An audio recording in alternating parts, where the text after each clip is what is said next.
Did you But, see? Did you see their stuff in ECW? What did you think of their presentation?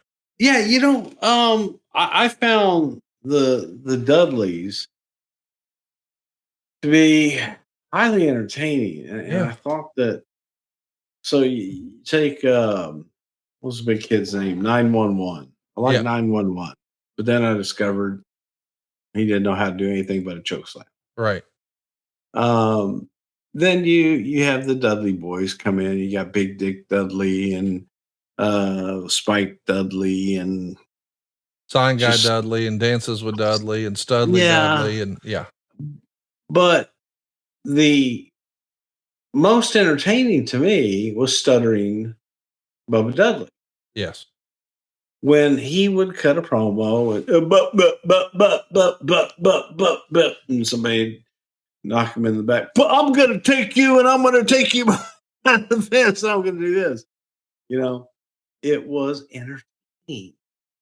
The audience ate it up. Yes. And I thought that Bubba did that so well, and Devon and whoever, the way that they played off of him, because they were trying to help him get those words out, man. When somebody says, "Oh, well, a stuttering gimmick would never work." Yeah, it would work, and it did work, and Bubba pulled it off.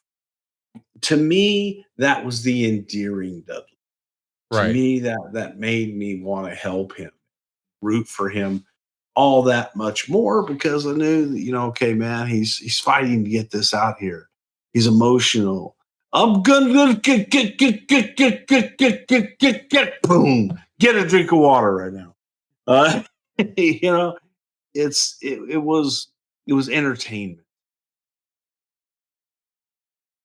I think somewhere along the way that the entertainment turned to, no, we have to be serious. We've got to be kick-ass serious guy. Yes. What I don't think that they really got was, you can be kick-ass serious guys once the bell rings, but be entertaining all the way up until the bell rings. So when they stopped and they dropped the stuttering gimmick, I thought they took a big piece of personality away from Bubba Dudley. Right. But when you look at the whole crew and you look at the whole Dudley family, if you will, realistically, come on, man. Who are you looking at? You're looking at Bubba and Devon. Yes, absolutely. They were the ones, didn't know anything about them. I thought that Bubba was African American until I met him. Really? Yeah, really, I did. It's just he looked like a light skinned African American, and the way that he talked. And then when I met him, and it's like, "Hey, Mark LaMonaco, hey, how are you?" But he had freckles, and he just had an innocence about him, to show a mean look on him there. But I liked them as bad guys. I know you were saying, maybe that. I like them as bad guys too. Yeah. I just would like to keep the stuttering gimmick. Right. Okay. I think I understand what you're saying there. You can be a bad guy and stutter. No, you can, for sure.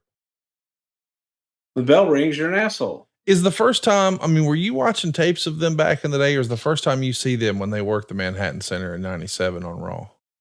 Oh my God, no. I'd seen them. Yeah, you'd watch the show before. ECW tapes, and I watched stuff that Paul would say, "Hey, take a look at these guys," or somebody else say, "Take a look at this," and I'd watch it.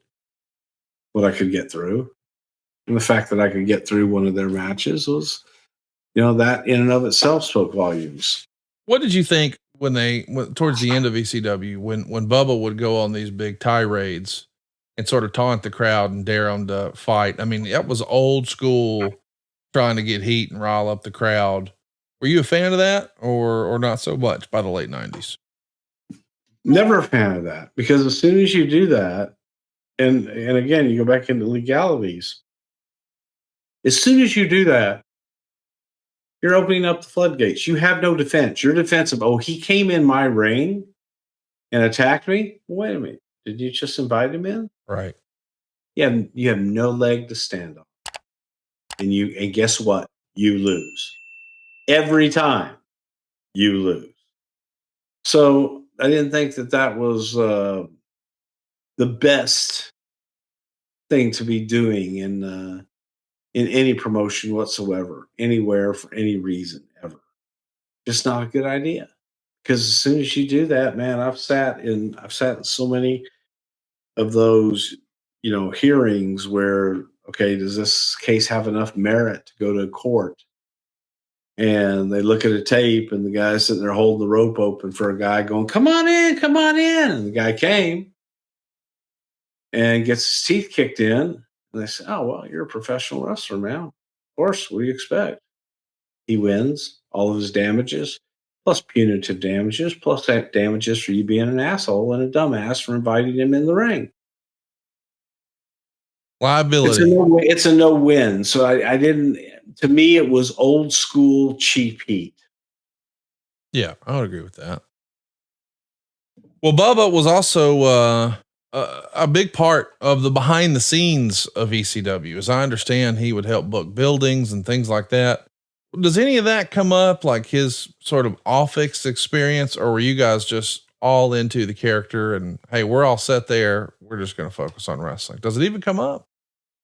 It sure does, because you want someone that has an understanding of the business itself, who understands that,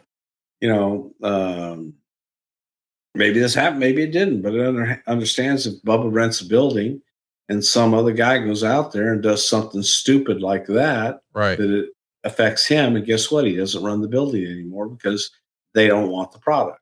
Right. So having that understanding and having that knowledge of what it takes to put on a live event, to me, is invaluable. And I love the fact that he liked to do all those other things and worked hard at it. One thing you can never ever um, take away from Bubba is his work ethic, is how hard he works. Because he busts his ass, man, and he's always there. And he'll do whatever it takes to get the job done. I've heard before that Vince Russo was a big advocate of bringing in the Dudleys. Do you remember that being the case? Russo, I think if Russo could have booked ECW, he would have been happy. Just bring the whole crew over? No, him go over there. Oh, I see. That would have been a better fit. The edginess and things like that. Sure. So I would have just loved to have seen Paul Heyman and Vince Russo coexist. That would be interesting, wouldn't it? Yeah.